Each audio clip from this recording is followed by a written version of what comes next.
So what's up, guys? Let's just quickly do a re-summary on what I said 5 days ago on Ripple, that my target was basically at 30 cents, which we managed to finally reach. Hallelujah.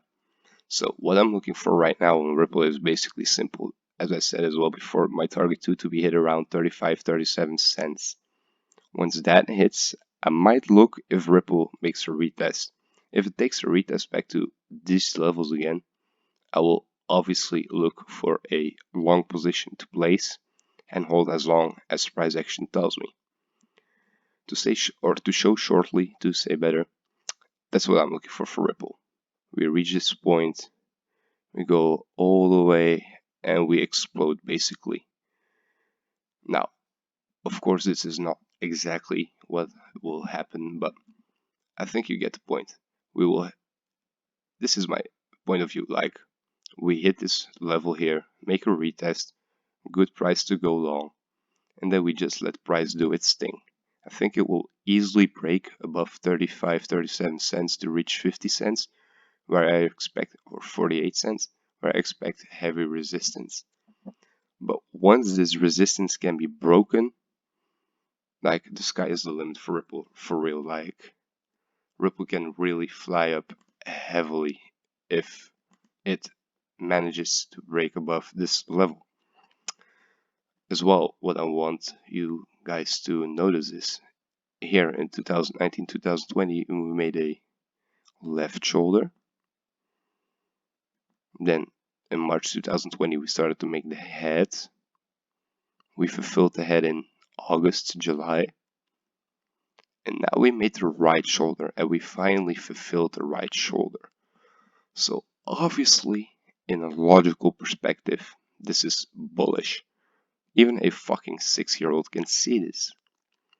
But if we look back in 2017, and as I always say, history often repeats, but not in the exact same way. But we have here a left shoulder, the head, the right shoulder, and then Ripple just exploded, basically. So I think you guys get the point of why I see the similarity in bullishness. But that's not the only reason why. Time is as well a thing that can tell a lot. So if we look in the week that we broke out around the 16th of November, if we look back in 2017, here, the same week between these two, we were bullish. If we look 1 year later, in November 2018, the same week that we broke out, 1 year later, November 2018, here, this week,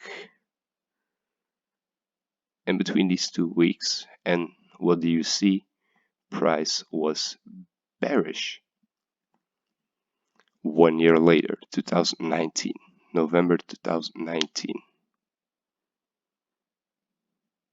This rough period here, as you can see, Ripple was bearish.